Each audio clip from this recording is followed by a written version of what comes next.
भारतीय अर्थव्यवस्था का परिचय यानी चैप्टर 1 है। इसमें हमें जितने भी क्वेश्चन एमसीक्यू बनते हैं चैप्टर 1 से उसमें हम पढ़ेंगे, ठीक है। बेसिक है ये। तो पहला क्वेश्चन है अर्थशास्त्र सामाजिक विज्ञान की वह शाखा है जिसके अंतर्गत अध्ययन किया जाता है। का मतलब है कि अर्थशास्त्र का इसमें परिभाषा दिया गया कि उसके अंतर्गत क्या क्या किया जाता है अध्ययन। वस्तुओं और सेवाओं के उत्पादन, वितरण और विनिमय, किसी में उपभोग, डी में है उपरोक्त सभी। तो इसका सही जवाब होगा डी होगा।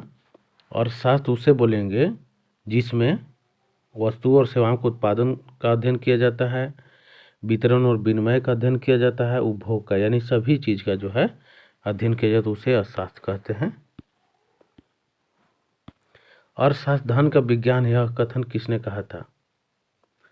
अर्थशास्त्र धन का विज्ञान है, यह कथन किसने कहा था? किसका है? एडम स्मिथ, रॉबिन्सन की, मार्शल की, किंग्स। तो इसका सही होगा डी होगा।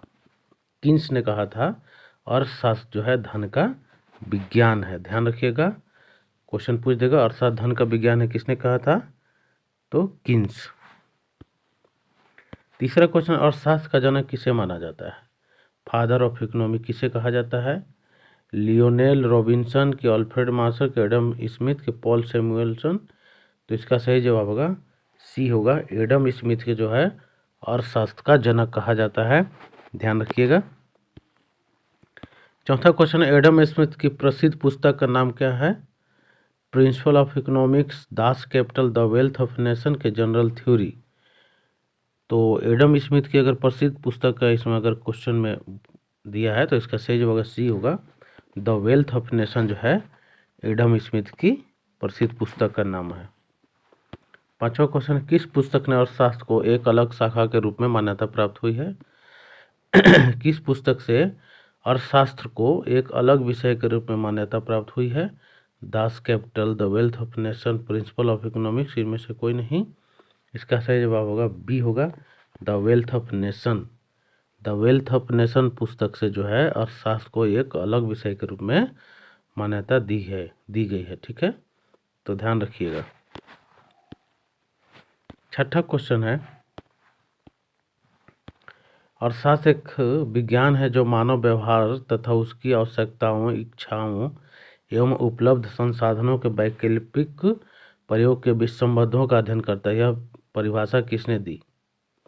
अर्थशास्त्र एक विज्ञान है जो मानव व्यवहार तथा उसकी आवश्यकताओं, इच्छाओं एवं उपलब्ध संसाधनों के वैकल्पिक प्रयोग के बीच संबंध का अध्ययन करता है। किसने परिभाषा दिया था? एडम स्मिथ, रॉबिन्सन, मार्शल की, पिगू। तो इसका सही होगा बी होगा। रॉबिन्सन ने जो बोले थे कि यह जो है मानव का व्यवहार है, ये अर्थशास्त्र और तथा उसकी आवश्यकताएं, इच्छाओं, उपलब्ध साधनों के वैकल्पिक प्रयोग के बीच संबंध को दर्शाता है। सातवां क्वेश्चन है, अर्थशास्त्र की वह शाखा जिसमें व्यक्तिगत इकाई यानी एक उपभोक्ता, एक परिवार या एक फर्म के व्यवहार का अध्ययन किया जाता है, क्या कहलाता है? अर्थशास्त्र की वह शाखा जिसमें व्यक्तिगत इकाई, एक उपभोक्ता, एक परिवार या एक फर्म के व्यवहार का अध्ययन किया जाता है, क्या कहलाता है? व्यष्टि अर्थशास्त्र, समष्टि अर्थशास्त्र, भारतीय अर्थव्यवस्था, उनमें से कोई नहीं। तो इसका सही जवाब ए होगा। ये जो है व्यष्टि अर्थशास्त्र के तहत जो है एक उपभोक्ता, एक परिवार और एक फर्म का अध्ययन किया जाता है, यानी व्यक्तिगत इकाई का। 8वां क्वेश्चन, संपूर्ण या समग्र अर्थव्यवस्था के व्यवहार का अध्ययन किस शाखा के अंतर्गत किया जाता है?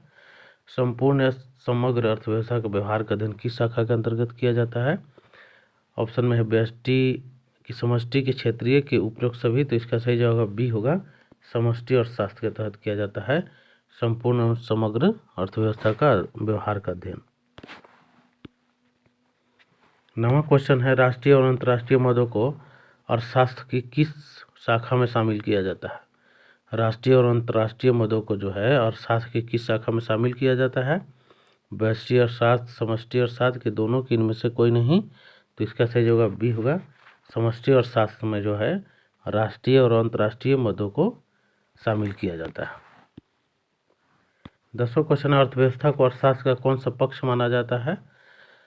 अर्थव्यवस्था को अर्थशास्त्र का कौन सा पक्ष माना जाता है? सैद्धांतिक पक्ष, व्यवहारिक पक्ष, के अमूर्त पक्ष, के वैचारिक पक्ष। तो इसका सही जवाब बी होगा, व्यवहारिक पक्ष माना जाता है अर्थव्यवस्था को अर्थशास्त्र का।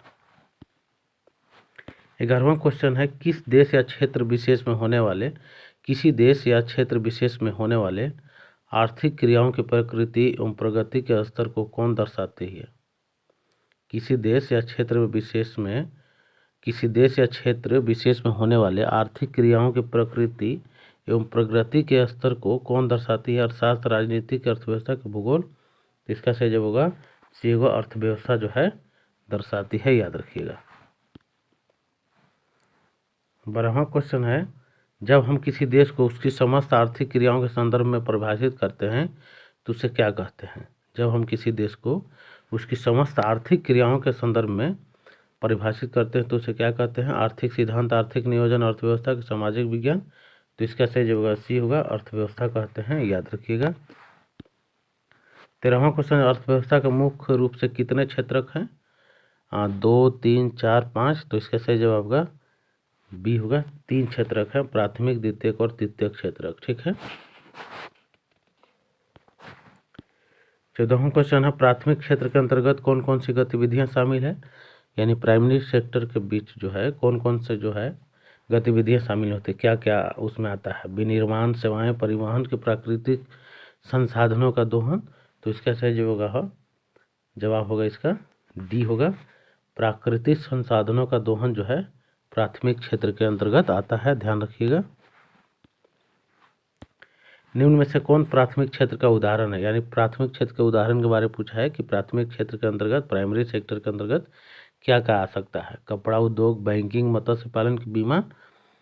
तो इसका सही होगा सी होगा, मत्स्य पालन जो है प्राथमिक क्षेत्र के अंतर्गत आता है। मत्स्य पालन, कृषि, ये सब जो है प्राथमिक प्राइमरी सेक्टर का उदाहरण है। 16वां क्वेश्चन है, कृषि, वानिकी, मत्स्य पालन, खनन, उत्खनन आदि अर्थव्यवस्था के किस क्षेत्र से संबंधित है? द्वितीय क्षेत्र, तृतीय क्षेत्र, प्राथमिक क्षेत्र के सेवा क्षेत्र। तो इसका सही होगा सी होगा, प्राथमिक क्षेत्र के अंदर आता है। कृषि, वानिकी, मत्स्य पालन, खनन, ये सब जो है कृषि जितना भी है ये सब जो है प्राथमिक क्षेत्र के अंतर्गत आता है, किसानों से संबंधित। 17वां क्वेश्चन है, प्राथमिक क्षेत्र के उत्पादों को प्रसंस्कृत यानी प्रोसीड करने के नए उत्पादों एवं सेवाओं का निर्माण किस क्षेत्र में किया जाता है? प्राथमिक क्षेत्र के उत्पादों को जो है पंस्कृत यानी प्रसंस्कृत, प्रोसेस कर नए उत्पादों या सेवाओं का निर्माण किस क्षेत्र में किया जाता है? प्राथमिक क्षेत्र, द्वितीय क्षेत्र, के तृतीय क्षेत्र, के सार्वजनिक क्षेत्र। तो इसका सही जवाब बी होगा, द्वितीय क्षेत्र। यानी कोई भी प्राथमिक चीज़ का जो है कच्चा जो उत्पाद होता है उसको जो प्रसंस्कृत करते हैं, उन्हें नए उत्पाद में बदलते हैं, तो वो द्वितीय क्षेत्र के माध्यम से बदलते हैं। यानी कि ये निर्माण, विनिर्माण क्षेत्र जो है द्वितीय क्षेत्र में आता है, इसे संबंधित है। ठीक है, तो बी होगा आंसर, द्वितीय क्षेत्र। 18वां क्वेश्चन, जहाँ किसी अस्थायी परिसंपत्ति का निर्माण किया जाए उसे क्या कहते हैं? अस्थायी परिसंपत्ति यानी मतलब वो अस्थायी हो गया, तो उसे क्या बोलेंगे? विनिर्माण, निर्माण, सेवा या व्यापार। तो इसका सही होगा बी होगा, निर्माण होगा, जहाँ पे अस्थायी परिसंपत्ति का निर्माण किया जाएगा। ठीक है। 19वां क्वेश्चन, जहाँ किसी वस्तु का उत्पादन हो, जैसे कपड़ा, ब्रेड, वह गतिविधि किस श्रेणी में आती है? जैसे किसी चीज़ का उत्पादन होगा, कपड़ा, ब्रेड या और मान लीजिए कुछ फाइबर वगैरह जो भी, उसे क्या बोलेंगे? निर्माण, तृतीयक, विनिर्माण के प्राथमिक। तो इसका सही होगा सी होगा, उसे विनिर्माण बोल देंगे। फैक्ट्री एरिया में होता है कपड़ा, ब्रेड या जो भी चीज़ का निर्माण होता है तो उसे विनिर्माण क्षेत्र यानी कि द्वितीय क्षेत्र के अंतर्गत रखते हैं। 20वां क्वेश्चन है, विद्युत, गैस, जलापूर्ति से संबंधित कार्य अर्थव्यवस्था के किस क्षेत्र में आते हैं? विद्युत, गैस और जलापूर्ति से संबंधित कार्य प्राथमिक, द्वितीयक, तृतीयक की सार्वजनिक। तो इसका सही जवाब होगा बी होगा, द्वितीय क्षेत्र के अंतर्गत आते हैं, याद रखिएगा, विद्युत, गैस और जलापूर्ति से संबंधित कार्य। ठीक है। 21वां क्वेश्चन है, वे सभी गतिविधियां जो प्राथमिक एवं द्वितीय क्षेत्र को अपनी सेवाओं के उत्पादन से मदद करती है उसे किस क्षेत्र में रखा जाता है? वे सभी गतिविधियां जो प्राथमिक एवं द्वितीय क्षेत्र को अपनी सेवाओं के उत्पादन से मदद करते हो उन्हें किस क्षेत्र में रखा जाता है? प्राथमिक क्षेत्र, द्वितीय क्षेत्र, तृतीय क्षेत्र यानी सेवा क्षेत्र, तृतीय क्षेत्र को ही सेवा क्षेत्र बोलते हैं कि निजी क्षेत्र? तो इसका सही होगा सी होगा, तृतीयक क्षेत्र के अंतर्गत रखे जाते हैं। जैसे प्राथमिक और द्वितीयक क्षेत्र को सहायता करने के लिए वो सेवा क्षेत्र बनाया गया है। जैसे इसमें बैंकिंग, रेलवे, संचार, ये सब जो है तृतीयक क्षेत्र में आता है, ये ध्यान रखिएगा।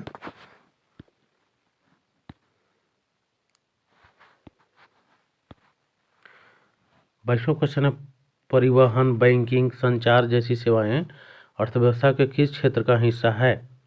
परिवहन, बैंकिंग और संचार जैसी सेवाएं अर्थव्यवस्था के किस क्षेत्र का हिस्सा है? प्राथमिक क्षेत्र, द्वितीय क्षेत्र, सेवा क्षेत्र के औद्योगिक क्षेत्र? तो इसका सही होगा सी होगा, सेवा क्षेत्र। ठीक है, ये जो है तृतीय क्षेत्र, सेवा तृतीय क्षेत्र को ही सेवा क्षेत्र बोलते हैं, ये ध्यान रखना है। 23वां क्वेश्चन, अर्थव्यवस्था के किस क्षेत्र में मुख्य रूप से विनिर्मित वस्तुओं के उत्पादन का लेखांकन किया जाता है? अर्थव्यवस्था के किस क्षेत्र में मुख्य रूप से विनिर्मित वस्तुओं के उत्पादन का लेखांकन किया जाता है? प्राथमिक, द्वितीयक, तृतीयक या सेवा? तो इसका सही जवाब होगा बी होगा, द्वितीयक क्षेत्र में जो है विनिर्मित वस्तुओं के उत्पादन का लेखांकन किया जाता है। 24वां क्वेश्चन है, अर्थव्यवस्था को कौन सा क्षेत्र भारत में सबसे बड़ा योगदान करता है सकल घरेलू उत्पाद के संदर्भ में? यानी जीडीपी के संदर्भ में जो है अर्थव्यवस्था का कौन सा क्षेत्र जो भारत में सबसे बड़ा योगदान करता है जीडीपी में? प्राथमिक क्षेत्र, द्वितीय क्षेत्र की तृतीय क्षेत्र यानी सेवा क्षेत्र की निजी क्षेत्र? तो इसका सही होगा सी होगा, जो सेवा क्षेत्र यानी तृतीय क्षेत्र जो है वो जो है भारत के जीडीपी में बहुत बड़ा योगदान करता है, ये ध्यान रखना है। 25वां क्वेश्चन, रॉबिन्सन के अनुसार मानवीय आवश्यकताएं और इच्छाएं कैसी होती हैं? और रॉबिन्सन ने बोला था कि मानवीय आवश्यकताएं क्या होती है? सीमित, असीमित, निश्चित कि सीमित संसाधन? तो इसका सही होगा बी होगा, असीमित होती है। रॉबिन्सन ने बोले थे कि मानवीय आवश्यकताएं जो है ये इच्छाएं और आवश्यकताएं ये जो है असीमित होती हैं। बात सही है, किसी को भी जो है कि इच्छाएं पूरी नहीं होती है और ये असीमित होती है, जितना मांगता है और चाहते जाता है। ठीक है। 26वां क्वेश्चन, परिवहन और संचार किस क्षेत्र के अंतर्गत आते हैं? तो इसका सही जवाब होगा सी होगा, तृतीय क्षेत्र। सिंपल है, पहले भी पढ़ा चुके हैं इसको, सेवा क्षेत्र तृतीय क्षेत्र। 27वां क्वेश्चन है, बैंकिंग, बीमा, व्यापार अर्थव्यवस्था के किस क्षेत्र के अंतर्गत आते हैं? तो ये रिपीट हो गया है, ये भी तृतीय क्षेत्र के अंतर्गत आएगा, ध्यान रखिएगा। 28वां क्वेश्चन, सामुदायिक सेवाएं और संचार आदि गतिविधियां किस क्षेत्र से संबंधित है? तो ये भी जो है सामुदायिक सेवाएं या संचार, जितना भी सेवा संचार है ये सब तृतीय क्षेत्र के अंदर आता है, सी हो गया आंसर। 29वां क्वेश्चन है, शिक्षा, खोज, अनुसंधान से संबंधित गतिविधियां अर्थव्यवस्था के किस क्षेत्र में रखी जाती है? जैसे शिक्षा हो गया, खोज हो गया, अनुसंधान हो गया, ये सब जो किस क्षेत्र के अंतर्गत आएगा? तृतीय, चतुर्थ की पंचम की प्राथमिक? तो इसका सही जवाब होगा बी होगा, चतुर्थ क्षेत्र के अंतर्गत आता है शिक्षा, खोज एवं अनुसंधान। 30वां क्वेश्चन है, किस क्षेत्र को ज्ञान क्षेत्र भी कहा जाता है? इंपॉर्टेंट है ये, इसको ज्ञान क्षेत्र भी बोला जाता है। तो किसको? तृतीयक, चतुष्क के पंचक की द्वितीयक? तो इसका सही होगा बी होगा, चतुष्क क्षेत्र को जो है माने जो है इसको ज्ञान क्षेत्र भी कहा जाता है, ध्यान रखना है। 31वां क्वेश्चन है, उच्च किस्म की सेवाएं जैसे शीर्ष निर्णयों से जुड़ी गतिविधियां किस क्षेत्र में शामिल है? उच्च किस्म की सेवाएं जैसे शीर्ष निर्णयों से जुड़ी गतिविधियां किस क्षेत्र में शामिल है? चतुर्थ क्षेत्र, तृतीय क्षेत्र के पंचम के द्वितीय? इसका सही होगा सी होगा, पंचम क्षेत्र के अंतर्गत जो है उच्च किस्म की सेवाएं जैसे शीर्ष निर्णय लेने वाली गतिविधियां जो है पंचम क्षेत्र में आती है। 32वां क्वेश्चन, PM.CO, CM इत्यादि के गोल्डन कॉलर जॉब किस क्षेत्र से संबंधित है? PM, CEO, CM इत्यादि के गोल्डन कॉलर जॉब किस क्षेत्र से संबंधित है? तृतीय, चतुर्थ, पंचम, किनमें से कोई नहीं? तो इसका सही जवाब होगा सी होगा, पंचम क्षेत्र के अंतर्गत आती है, ध्यान रखिएगा। 33वां क्वेश्चन है, आमतौर पर चतुर्थ एवं पंचम क्षेत्र को किसके प्रकार हैं? आमतौर पर जो कहते हैं चतुर्थ और पंचम क्षेत्र जो है किसका प्रकार है? तो इसका सही जवाब सी होगा, सेवा क्षेत्र को ही बोलते हैं। चतुर्थ क्षेत्र और पंचम क्षेत्र जो है इस सेवा क्षेत्र का ही एक प्रकार का भाग है। 35वां क्वेश्चन है, किस प्रकार की अर्थव्यवस्था में आर्थिक गतिविधियां एवं विकास का उच्च स्तर पाया जाता है? किस प्रकार की अर्थव्यवस्था में आर्थिक गतिविधियों में विकास का उच्च स्तर पाया जाता है? विकासशील अर्थव्यवस्था और विकसित की मिश्रित। तो इसका सही होगा सी होगा। विकसित अर्थव्यवस्था में जो है आर्थिक गतिविधियां जो है और विकास उच्च स्तर का पाया जाता है। 35वां क्वेश्चन, विकसित अर्थव्यवस्था के आमतौर पर क्या विशेषता होती है? विकसित अर्थव्यवस्था का तो कृषि क्षेत्र का योगदान सर्वाधिक होता है, बेरोजगारी की दर उच्च दर, न्यून प्रति व्यक्ति है कि प्रति व्यक्ति आय अधिक होती है। तो इसका सही होगा सी होगा, डी होगा। प्रति व्यक्ति आय जो है अधिक होती है विकसित अर्थव्यवस्था में, ये ध्यान रखना है। 36वां क्वेश्चन, यूएसए और जापान किस अर्थव्यवस्था का उदाहरण है? यूएसए और जापान जो है विकासशील का है कि अल्पविकसित की समाजवादी की विकसित? तो इसका सही होगा डी होगा। यूएसए और जापान जो है विकसित अर्थव्यवस्था का उदाहरण है, ठीक है, वहाँ पे विकसित अर्थव्यवस्था है। 37वां क्वेश्चन है, वह अर्थव्यवस्था जो विकास की ओर अग्रसर है और उच्च स्तर प्राप्त करने का प्रयास कर रही है क्या कहलाती है? वह अर्थव्यवस्था जो विकास की ओर अग्रसर है एवं उच्च स्तर प्राप्त करने का प्रयास कर रही है क्या कहलाता है? विकसित के अल्पविकसित के विकासशील के साम्यवादी? तो इसका सही होगा सी होगा, विकासशील अर्थव्यवस्था उसे बोलते हैं, ध्यान रखिएगा। 38वां क्वेश्चन, भारत, ब्राजील, चीन आदि किस प्रकार की अर्थव्यवस्था का उदाहरण है? भारत, ब्राजील, चीन आदि किस प्रकार की अर्थव्यवस्था का उदाहरण है? विकसित की विकासशील के अल्पविकसित कि इनमें से कोई नहीं? तो इसका सही होगा बी होगा। भारत, ब्राजील और जो चीन है ये विकासशील अर्थव्यवस्था का उदाहरण है, ध्यान रखिएगा। 39 क्वेश्चन है, किस अर्थव्यवस्था में कृषि क्षेत्र का योगदान सर्वाधिक है? विकसित में कि विकासशील के अल्पविकसित की मिश्रित? तो इसका सही होगा सी होगा। अल्प विकसित अर्थव्यवस्था में जो है कृषि क्षेत्र का योगदान सर्वाधिक होता है, ध्यान रखिएगा। 40 क्वेश्चन, न्यूनतम प्रति व्यक्ति आय, बेरोजगारी की उच्च दर, निम्न आर्थिक विकास किस अर्थव्यवस्था की स्थिति है? न्यूनतम प्रति व्यक्ति आय माने प्रति व्यक्ति आय कम होता है, बेरोजगारी की उच्च दर होता है, बेरोजगारी बहुत अधिक होता है, और निम्न आर्थिक विकास भी कम होता है। तो वो कौन सा अर्थव्यवस्था में आता है? विकसित की विकासशील के अल्पविकसित की मिश्रित? तो इसका सही होगा सी होगा, अल्पविकसित अर्थव्यवस्था में आता है। न्यून प्रति व्यक्ति आय, बेरोजगारी की उच्च दर और निम्न आर्थिक विकास। 41वां क्वेश्चन, अफगानिस्तान, मलावी, बांग्लादेश आदि किस अर्थव्यवस्था का उदाहरण है? अफगानिस्तान, मलावी, बांग्लादेश इत्यादि की जो अर्थव्यवस्था है किस प्रकार की अर्थव्यवस्था? विकसित, विकासशील, अल्पविकसित? इनमें से कोई नहीं, तो इसका सही होगा सी होगा, अल्प विकसित अर्थव्यवस्था है, याद रखिएगा। 42 क्वेश्चन, किस अर्थव्यवस्था में आर्थिक साधनों पर निजी स्वामित्व होता है? किस अर्थव्यवस्था में आर्थिक साधनों पर निजी स्वामित्व होता है? समाजवादी, मिश्रित, पूंजीवादी कि साम्यवादी? इसका सही होगा सी होगा, पूंजीवादी अर्थव्यवस्था में आर्थिक साधनों पर जो निजी स्वामित्व होता है, कहने मतलब निजी स्वामी जो पर्सनली जो व्यापार होता है उसी को बोलते हैं पूंजीवादी अर्थव्यवस्था, ध्यान रखिएगा। 43 क्वेश्चन, पूंजीवादी अर्थव्यवस्था स्वतंत्र रूप से किसके सिद्धांत पर कार्य करती है? सरकारी नियंत्रण पर? नहीं, ये तो पर्सनली होता है तो सरकारी नियंत्रण इसमें नहीं रहता। मांग और आपूर्ति यानी बाजार की शक्तियों के सिद्धांत पर? हाँ, ये सही होगा। ये जो पूंजीवादी अर्थव्यवस्था है मांग और आपूर्ति के सिद्धांत पर कार्य करती है, ठीक है, यानी बाजार के निर्भर रहती है बाजार पे, ठीक है। 44वां क्वेश्चन है, एडम स्मिथ की किताब द वेल्थ ऑफ नेशन 1776 को किसका उद्गम स्रोत माना जाता है? जो वेल्थ ऑफ नेशन है वो 1776 में जो एडम स्मिथ की बुक है बना था, तो उसका उद्गम स्रोत मैंने किसका, कौन सा अर्थव्यवस्था का उसमें बताया गया है? समाजवादी, मिश्रित कि पूंजीवादी कि साम्यवादी? तो इसका सही होगा सी होगा, पूंजीवादी अर्थव्यवस्था बताए हैं एडम स्मिथ, याद रखिएगा। द वेल्थ ऑफ नेशन में बुक में पूंजीवादी अर्थव्यवस्था का जिक्र है, याद रखिएगा। किस अर्थव्यवस्था के अंतर्गत समस्त आर्थिक गतिविधियों का संचालन और नियंत्रण सरकार द्वारा किया जाता है? किस अर्थव्यवस्था के अंतर्गत जो है समस्त आर्थिक गतिविधियों का संचालन जो है और नियंत्रण सरकार यानी राज्य सरकार द्वारा किया जाता है? पूंजीवादी, मिश्रित के समाजवादी? तो इसका सही होगा सी होगा, समाजवादी अर्थव्यवस्था के अंतर्गत किया जाता है, ठीक है।